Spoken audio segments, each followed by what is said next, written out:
नमस्कार। राजस्थान की तमाम फटाफट खबरों में आपका स्वागत है। राजस्थान की खबरों के लिए आपसे निवेदन कि यदि आपने राजस्थान की खबरों के लिए आपके अपने चैनल को सब्सक्राइब नहीं किया है तो कृपया करके राजस्थान की खबरों के लिए आपके अपने चैनल को सब्सक्राइब कर लें, ताकि आपको राजस्थान की हर बड़ी खबर आपके तुरंत मोबाइल पर मिल सके। जी हाँ, आप सब्सक्राइब करते हैं, शेयर करते हैं, लाइक करते हैं तो हमें हिम्मत होती है सही और सच्ची खबरें आप तक पहुंचाने की। वरना मीडिया में किस तरह से खबरें आपको दी जा रही है, इसका अंदाज़ा आपको अगर नहीं है तो आज शाम को ही आप मीडिया पर देखें कि क्या आपकी बेरोजगारी की खबर कोई मीडिया पर है, नहीं होगी। क्या बढ़ते कीमतों की, पेट्रोल की कीमत की खबर आपके मीडिया पर है, नहीं होगी। क्या आपको महंगी शिक्षा, जो कि अब स्कूल खुलने जा रहे हैं, कितनी फीस होगी, कितनी नहीं होगी, इसकी कोई खबर है, नहीं है। यानी कि आपसे जुड़ी हुई कोई भी खबर मीडिया पर अब आपको दिखाई नहीं देगी। यहाँ तक कि विधानसभा में यदि आपको कोई समस्या का कोई सवाल पूछवाना है तो सवाल भी पूछने के लिए कीमतें लग रही है या किसी को बर्बाद करने के लिए कीमत ली जा रही है। जब इस तरह का माहौल होगा तो आपकी न तो कोई समस्या का कोई निजात मिलेगा और न ही आपकी समस्या के लिए कोई खड़ा रहेगा। इसलिए अभी भी वक्त है कि आप स्वयं अपनी समस्याओं का समाधान खोजें और उन चैनलों को बढ़ावा दें जिनमें आपके लिए खबर हो।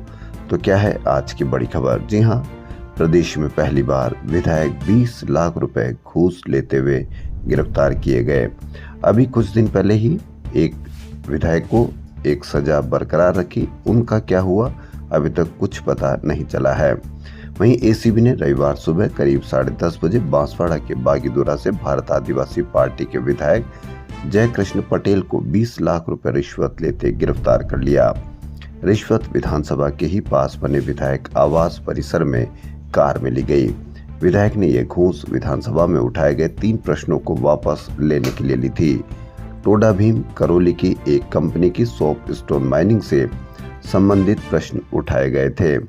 इसके बजाय बेरोजगारी के बारे में कोई खबर उठाते या महंगी शिक्षा के बारे में खबर उठाते तो ज्यादा उचित होता। लेकिन किस तरह के सवाल उठाए जा रहे हैं, किस तरह के सवालों के सौदे किए जा रहे हैं, इसकी एक वानगी है। जी हाँ, रिश्वत किस्तों में देनी थी। रविवार को पहली किस्त के ही 20 लाख रुपए लिए थे। कार में उनके चचेरे भाई विजय पटेल व पीए ने रिश्वत की राशि ली। विधायक बर्बाद करने की धमकी देकर इस रिश्वत को लेते हैं, लेकिन यहाँ हम किसी का पक्ष या विपक्ष नहीं ले रहे।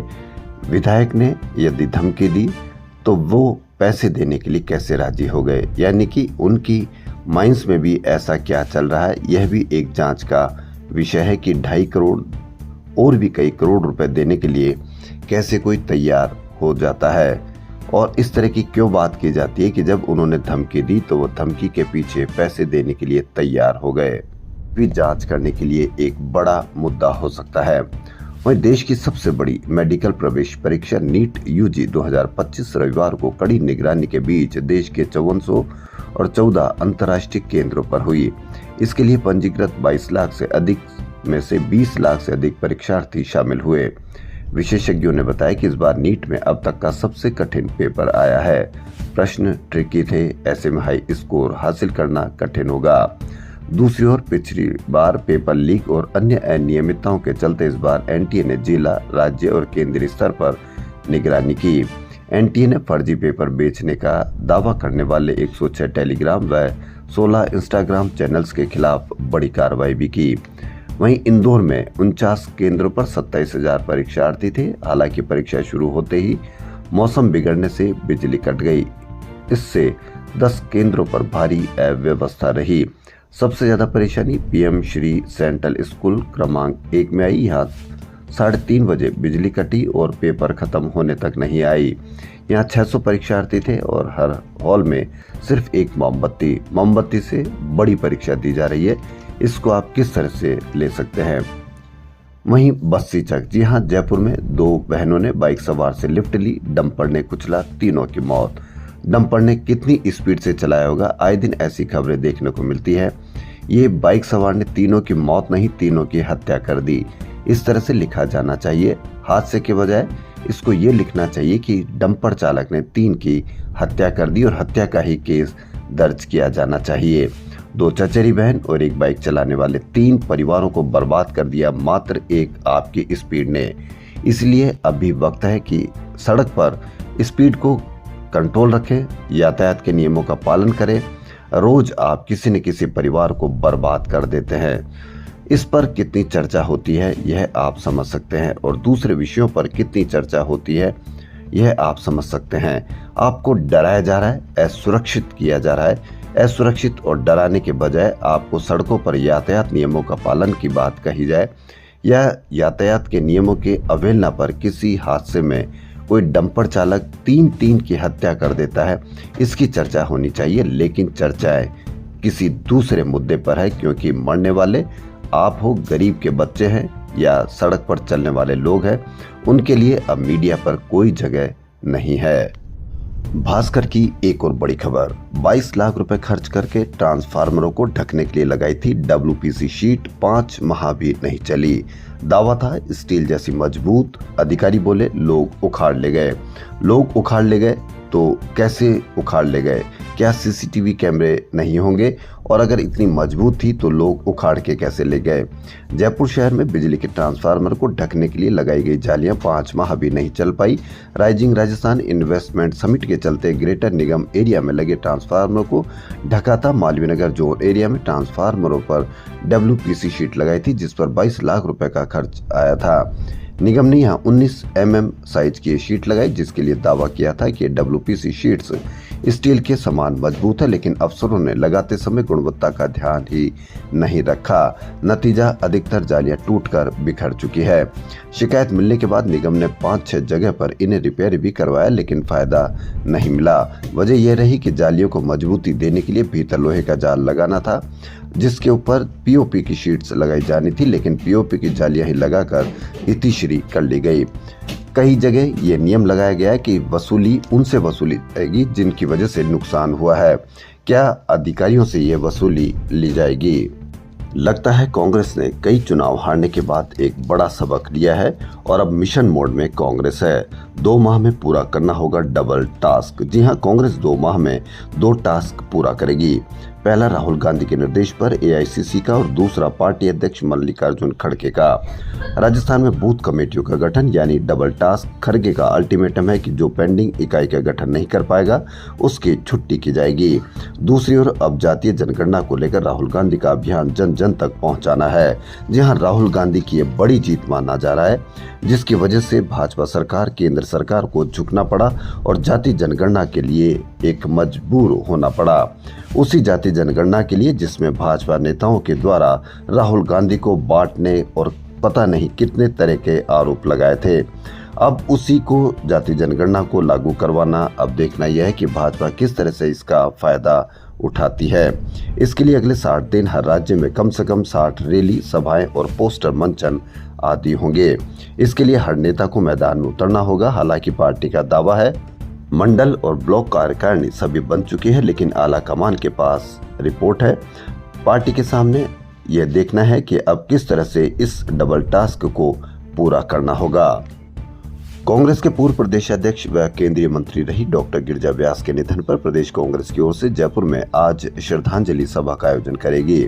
प्रदेश कांग्रेस उपाध्यक्ष व मीडिया सेंटर के चेयरमैन स्वर्णिम चतुर्वेदी ने बताया कि प्रदेश कांग्रेस की ओर से आयोजित यह सभी प्रदेश कांग्रेस मुख्यालय इंदिरा गांधी भवन पर शाम 4 बजे होगी।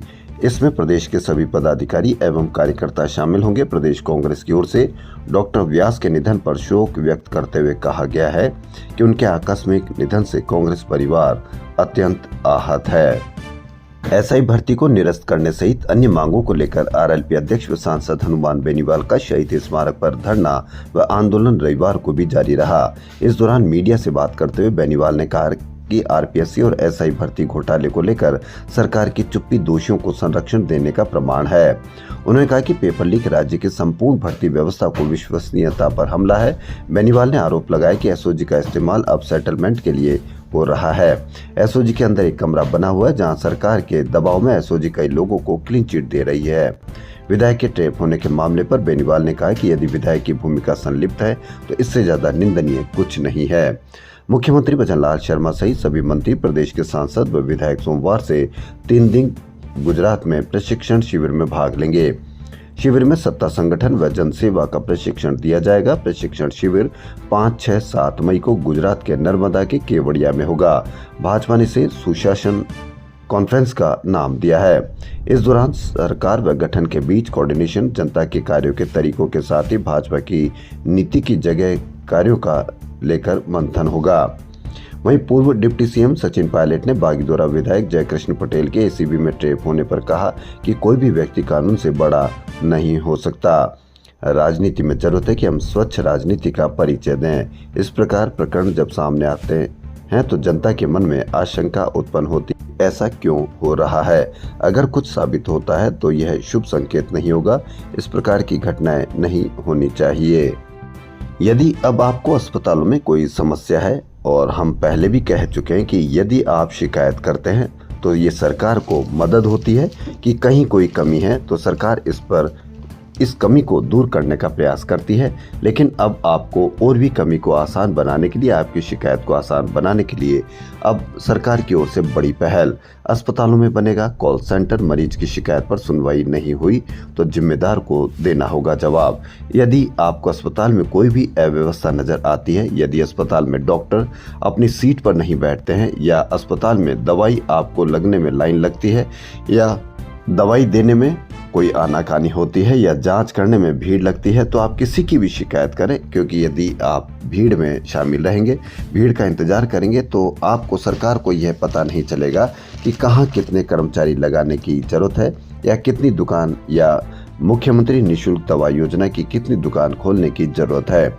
इसलिए आप हर चीज की, यदि आपको समस्या आती है तो आप उसकी शिकायत करें, ताकि सरकार उस पर अमल कर सके और सरकार को एक पता लग सके कि कहां कितनी जरूरत है।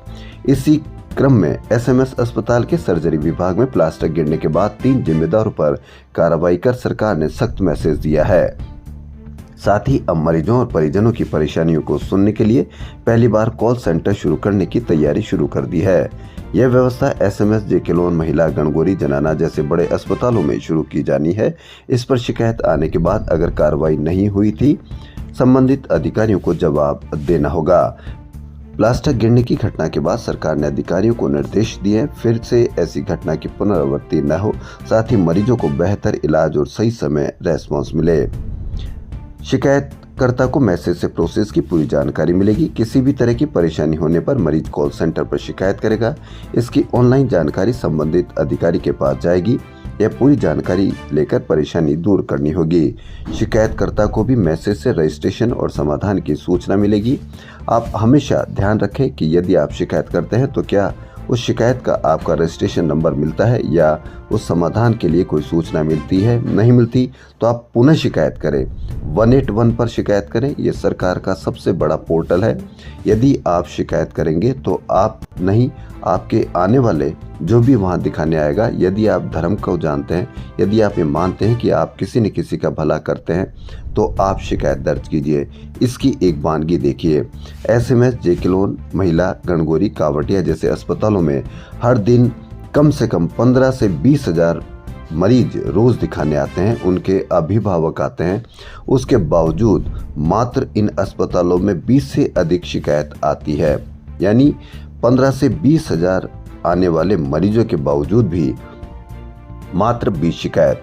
यदि ये शिकायतों का आंकड़ा 2000, 5000, 10,000 हो जाए तो सबकी नींद उड़ सकती है और शिकायत सरकार तक पहुंचेगी, तो आपकी हर समस्या का समाधान होगा। इसलिए आप कहीं पर भी जाए, उस पर जरूर शिकायत करें, ताकि आपको या आने वाली आपके जनरेशन को यह फायदा मिल सके। मौसम का मिजाज बदलने से भीषण गर्मी से अब राहत है। अगले 3-4 दिन आंधी अंधड़ का दौर जारी रहने से 1 हफ्ते तक गर्मी कम रहेगी।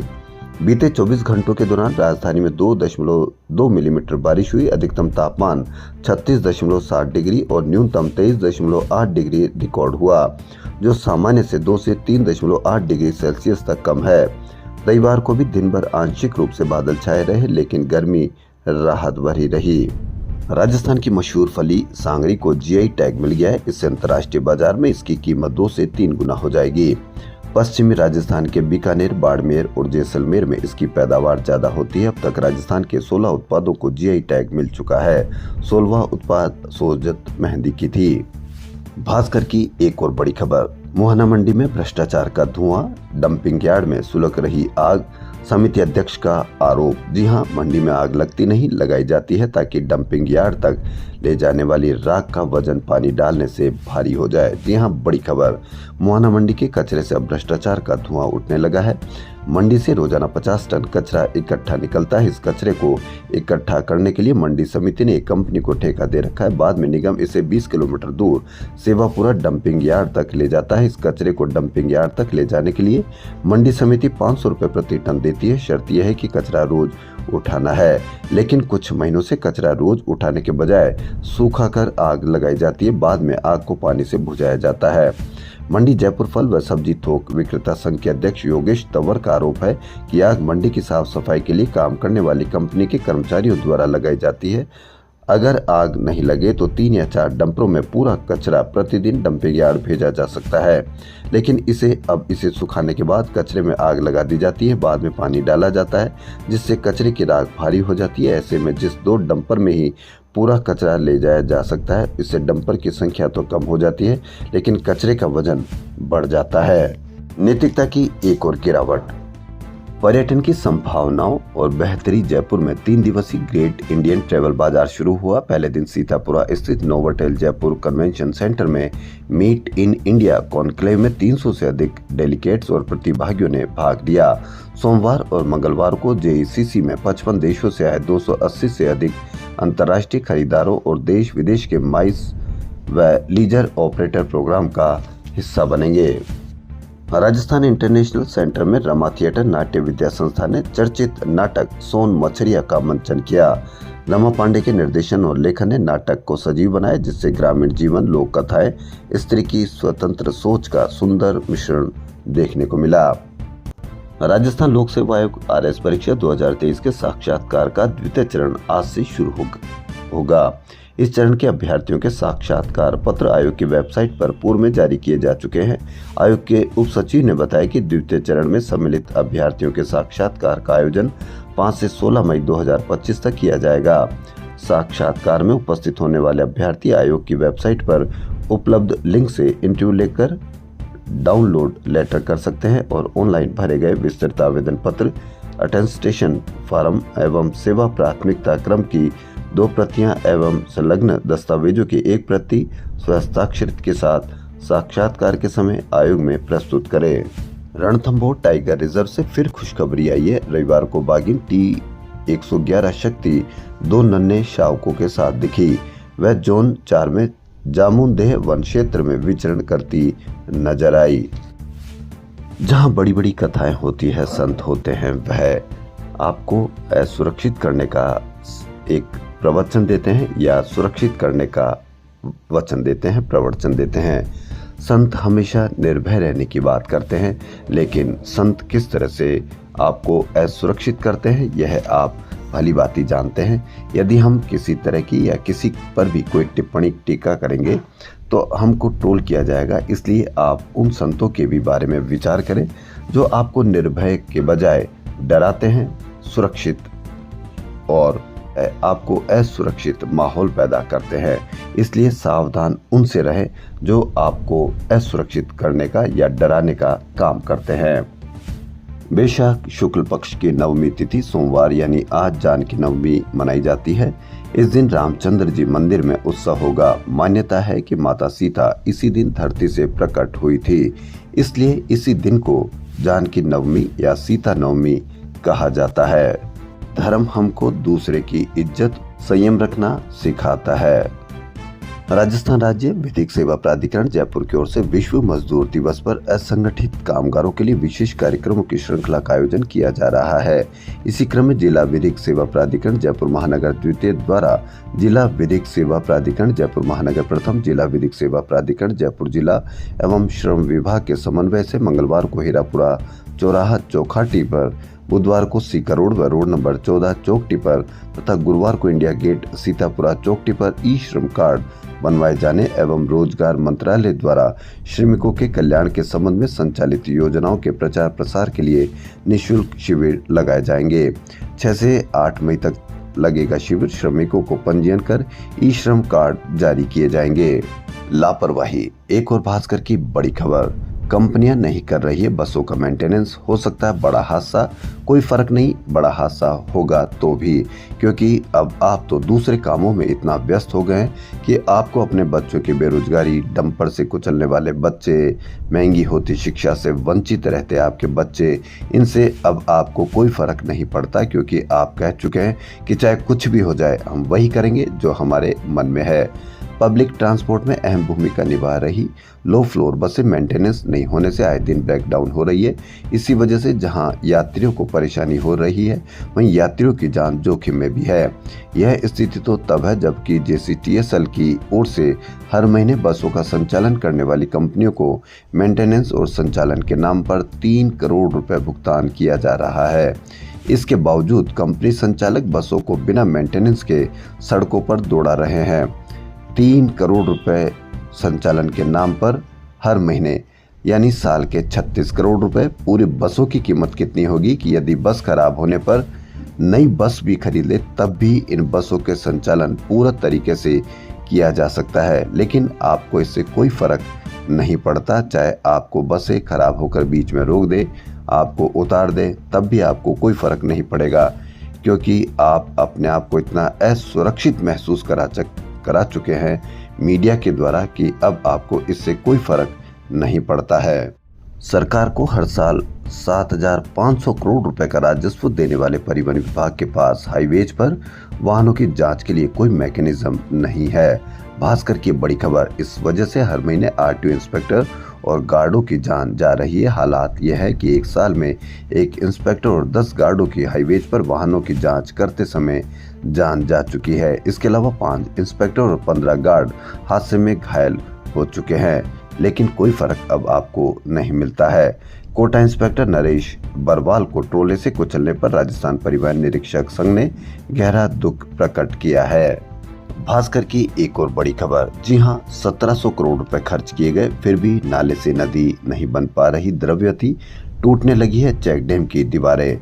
आपको दूसरी खबरों से इतना उत्तेजित किया जाता है कि आप उस खबर के लिए पूरा सोशल मीडिया भर देते हैं, लेकिन आपको 1700 करोड़ रुपए खर्च करने पर यदि नाले से नदी नहीं बन पा रही है तो आप उसके बारे में कुछ भी नहीं कर पाएंगे और नहीं सोशल मीडिया पर आप उनके लिए कुछ लिख पाएंगे, क्योंकि मीडिया ने आपको अब जकड़ लिया है। मीडिया पर दिखाई जाने वाली खबर पर ही आप एक्साइटमेंट होंगे या उन पर ही आप अपना रिएक्शन करेंगे। अमानिशा नाले, यानी जयपुर के अमानिशा नाले को द्रव्यवती नदी बनाने का सपना दिखाकर ड्रीम प्रोजेक्ट पर 1700 करोड़ रुपए खर्च कर दिए, लेकिन आज भी नदी का स्वरूप नहीं ले पाया। अब तो हालात ये हो गए कि नाले में जगह जगह कीचड़ और गंदगी भरी है। द्रव्यवती को नदी बनाने के लिए प्रोजेक्ट का 2016 में शुरू हुआ था और अक्टूबर 2018 में पहले चरण का उद्घाटन किया गया था। नाहरगढ़ की पहाड़ियों के आगे से डून नदी तक करीब 47 किलोमीटर में बहने वाली द्रव्यवती प्रोजेक्ट में STP प्लांट अधूरा पड़ा है, लेकिन सब मौन, क्योंकि जनता ही जब इस तरह का कोई काम नहीं करेगी तो आपको मीडिया किस तरह से उस पर एक्शन लेगी। खबरों फिलहाल इतना ही। यदि आपको राजस्थान की खबरें पसंद आ रही है तो आपके अपने चैनल को सब्सक्राइब करना ना भूलें। धन्यवाद।